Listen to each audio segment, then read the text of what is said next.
кызматкерлер гана эмес, бүтүндөй коом үчүн дагы маанилүү күндөрдүн бири деп эсептейм. Ошон үчүн мүмкүнчүлүктөн пайдаланып, кесиптештерди бүгүнкү майрамыбыз менен куттуктап, баардык жакшылыктар менен бирге коомдогу калыстык менен сот адилеттигине бел байлаган ишибизге ийгиликтерди каалап кетким келет. 19 жыл мурун сот тутумунун кызматкеринин күнү белгилениши менин оюмча окусунан эмес, бул судьялардын жана сот тутумунун кызматкерлеринин өлкөнүн укуктук жана демократиялык жолундагы өнүгүүсү, мыйзамдуулукту камсыз кылуу, жарандык укуктар менен кызыкчылыктарын коргоо үчүн салынып таанылгандыгы деп болжойм. Жана Замир Курамашевич мен дагы белгилеп кетким келет. Кыргыз Республикасынын президенти Назыр Садыр Нуркожоевич бүгүн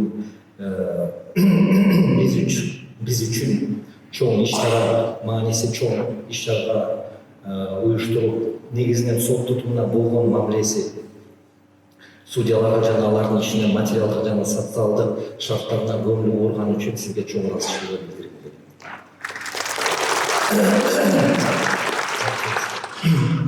Мамлекет башчынын чечкиндүүлүгү гана көп жылдан бери чечилбей келген судьялардын жана соттук аппараттын кызматкеринин эмгек акысына кыйла көбөйүшүнө алып келди. Аны баардыгыбыз билебиз.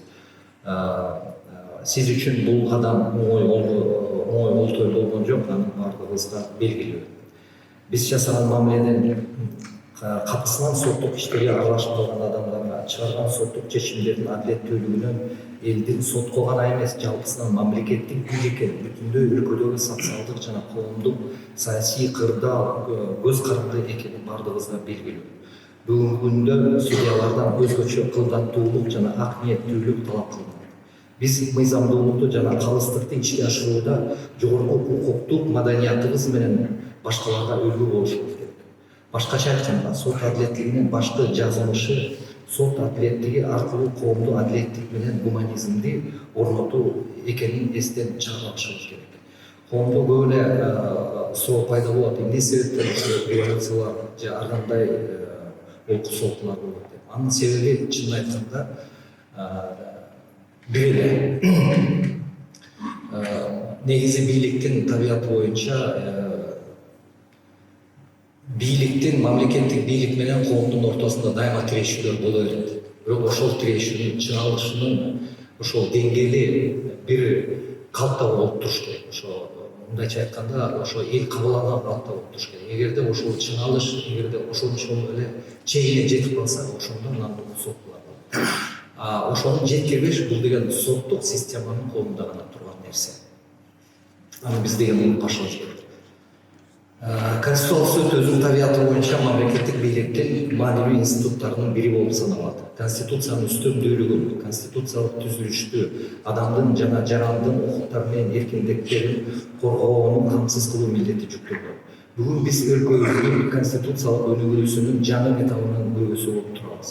Ушул процессте конституциялык контролдоо органына жаңы конституция боюнча өз алдынча жогорку сот органы макамынын ыйгарылышы бүгүнкү күндүн талабына ылайык маанилүү жана чечкиндүү кадам болду. Бул жөрөлгөнү эл аралык коомчулук дагы колдоо менен кабыл алды. Конституционализм деген биринчи кезекте саясий мамилелер, мамлекеттик түзүлүштү жана саясий тартипти конституциялык жолдо салуу, инсандын укуктары менен эркиндиктерин конституциялык жактан таануу, конституциянын көз каранды болуусу менен аныкталат. Мыйзам долбоорун даярдоо процесси, аны кабыл алуу жана андан ары жүзөгө ашыруу бул абдан татаал процесс. Мыйзам чыгаруучу үчүн кымтыксыз мыйзамдарды кабыл алуу кыйынга турат. Сот бийлиги тутумунда конституциялык сот адилеттиги өзгөчө касиетке ээ. Анын милдети кандай гана деңгээлде мыйзам же болбосо ченемдик укуктук актылары болбосун, аны конституцияга ылайык келүүсүн текшерүүдө турат. Анткени эгерде сот адилеттигин ишке ашырууда конституцияга ылайык келбеген ченемдик укуктук актыларды колдонулушу, бул деген конституциялык укуктук тартипке гана эмес, ал мамлекеттик бийликтин аброюна жана жарандардын конституциялык укуктар менен эркиндиктерин камсыз кылуу аракеттерине олуттуу зыяны тийгизет. Ал эми конституциялык соттун чечимдеринин юридикалык күчүн эске алсак, андагы укуктук көз караштар конституциялык баалуулуктарды мыйзамдарда ыраттуу жана максаттуу жүзөгө ашырууну камсыз кылат. Ушул ааламдашуу процессте өзгөчө орун судьяларга ыйгарылган, аны атайын белгилеп кетким керек. Конституциянын 102 беренесине ылайык сот конституцияга карама каршы келген ченемдик укуктук актыны колдонууга укуксуз. Ушуну менен конституция баш мыйзамдын талаптарына жооп бербеген мыйзамдарды колдонууга императивдүү түрдө тыюу салат. Эгерде ар кандай сот инстанциясында ишти кароодо иштин чечилиши көз каранды болгон мыйзамдын же башка ченемдик укуктук актынын конституциялуулугу жөнүндө маселе келип чыкса, анда конституциялык сотко суроо талапты жибериш керек. Бул судья ишти карап жатканда анын жагдайларын гана карабастан, иштин чечилишине колдонуучу мыйзамдын конституцияга канчалык ылайык келүүсүнө дагы баа берилиши тийиш дегенди билдирет. Дүйнө жүзүндө көптөгөн өлкөлөрүндө конституциялык соттордо судьялардын суроо талабы боюнча каралган иштердин үлүшү башка кайрылуулардан аргын келет.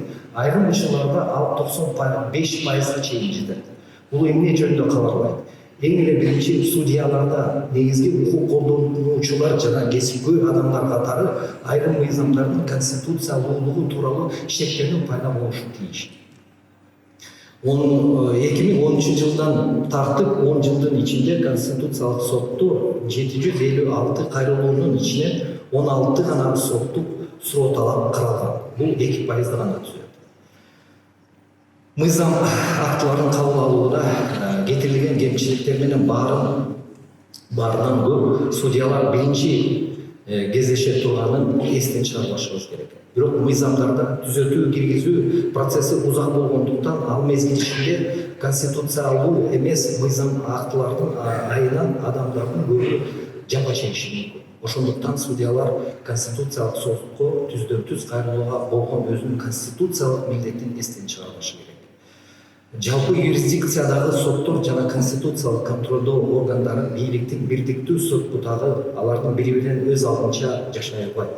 Мамлекеттик бийликтин өз алдынча жана тең укуктуу бутагы катары сот бийлиги алдында турган максат менен милдеттерди бирдикте гана аткара алат.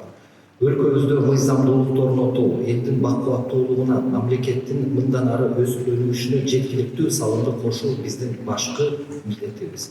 Урматтуу президент, урматтуу кесиптештер, сөзүмдүн акырында биз укуктук жана демократиялык мамлекетти куруу жолуна бекем турдук десек болот. Конституциялык сот мындан ары дагы жол баштап, жалпы ишибизге олуттуу салымын аябайт.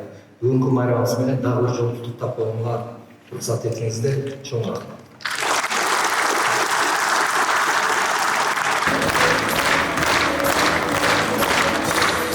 Сөз Кыргыз Республикасынын президенти